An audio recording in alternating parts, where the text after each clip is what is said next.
Most of the couples जो pregnancy plan कर रहे हैं, जो कंसीव का सोच रहे हैं, उनका ये प्राइमरी क्वेश्चन रहता है कि इंटरकोर्स के बाद वो कितनी देर तक, जो लेडी है वो कितनी देर तक बेड पे लेटे रहे ताकि उनके प्रेगनेंसी होने के चांसेस मैक्सिमम रहे। आज हम इसके बारे में चर्चा करेंगे। This is doctor Kavita Goyal, senior obstetrician and gynaecologist eight doctor Kavita's gynae clinic Jaipur. ये बात सबसे ज़्यादा जानना ज़रूरी है, जो उसकी एक पूरी मेंस्ट्रुअल साइकिल रहती है, पीरियड स्टार्ट होने के 10वें दिन से लेकर 20वें दिन तक जो बीच का जो टाइम है, इसमें उनके कंसेप्शन रेट होने का सबसे ज़्यादा चांसेस होते हैं। जिस टाइम पे ओवुलेशन होता है, मतलब जब अंडा फूटता है, जो पीरियड के ऑलमोस्ट मिड साइकिल में होता है, जो हम ऐसे एक्सपेक्ट करते हैं कि वो 12 से 16 डे के बीच में अंडा फूट जाता है। अब ये क्यों इम्पोर्टेंट है कि जो ओवुलेशन का टाइम है उस समय सबसे ज़्यादा फर्टिलिटी रेट होती है, क्योंकि जब ओवुलेशन होता है, जब एग रप्चर होता है, वो लेडी के गर्भाशय में करीबन 12 से 24 घंटे तक रहता है। और जब भी इंटरकोर्स होता है उसके बाद जो सीमन सैंपल जाता है, उसके बाद स्पर्म्स लेडी के गर्भाशय में करीबन 2 से 3 दिन जिंदा रहते हैं। तो इस दौरान ओवुलेशन से 3 दिन पहले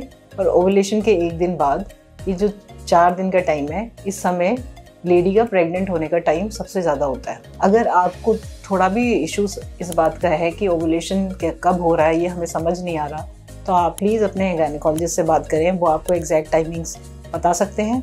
और आजकल मार्केट में कुछ ऐसे ओवुलेशन किट्स या ओवुलेशन टेस्ट डिटेक्शन किट्स भी अवेलेबल है, जिससे आपको ये समझ आ सकता है कि ओवुलेशन किस टाइम पे हो रहा है और कब आपको इंटरकोर्स करना है, ताकि आपके प्रेग्नेंट होने के चांसेस मैक्सिमम रहे। अब हमें ये तो पता चल गया कि अब ओवुलेशन का टाइम कौन सा है, चाहे वो हमने मैनुअली कैलकुलेट किया है या फिर हमारे पास वो टेस्ट डिटेक्शन किट्स थे, जिससे हमने ये समझा है कि हमारी प्रेगनेंसी के चांसेस सबसे ज़्यादा कब टाइम पे रह सकते हैं। पर कपल्स का ये भी क्वेश्चन होता है कि ऐसी कौन सी पोजीशन है जिसमें उनके प्रेग्नेंट होने के चांसेस मैक्सिमम रहेंगे। जनरली वो अपने फ्रेंड से, अपने रिलेटिव से, उनसे या अपने जानकारों से पूछते हैं जो भी पहले प्रेग्नेंट हुए हैं कि वो कौन सी पोजीशन है या क्या उनको एहतियात बरतनी चाहिए।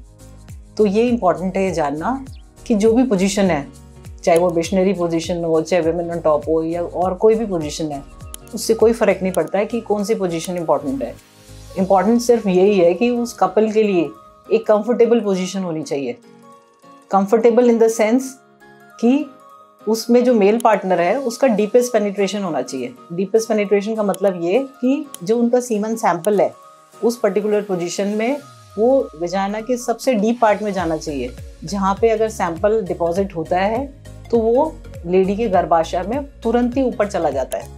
इसीलिए उससे कोई फ़र्क नहीं पड़ता कि आप कौन सी पोजीशन अपना रहे हैं, पर्टिकुलर कपल के लिए वो पोजीशन कंफर्टेबल होनी चाहिए, और ताकि वो आपको मैक्सिमम फ्रूटफुल हो। इम्पॉर्टेंट ये भी है कि इंटरकोर्स के बाद मोस्ट कपल्स यही बताते हैं कि most of the semen sample वो ड्रॉप आउट हो गया, मतलब बाहर निकल गया, वजाना से बाहर निकल जाता है।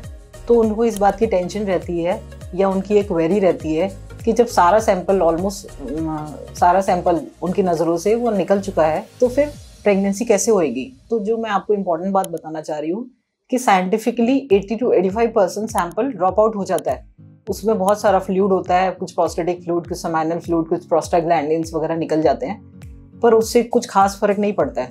10 to 15% सैंपल स्टिल वहाँ परसिस्ट करता है और उसमें मिलियंस ऑफ स्पर्म्स होते हैं, और मिलियंस ऑफ स्पर्म्स में से विद इन फ्यू मिनट्स जो मोस्ट मोटाइल, जो अच्छे स्पर्म्स हैं, वो उसी समय ऊपर बच्चेदानी में, उसके लेडी के गर्भाशय में ऊपर पहुंच जाते हैं।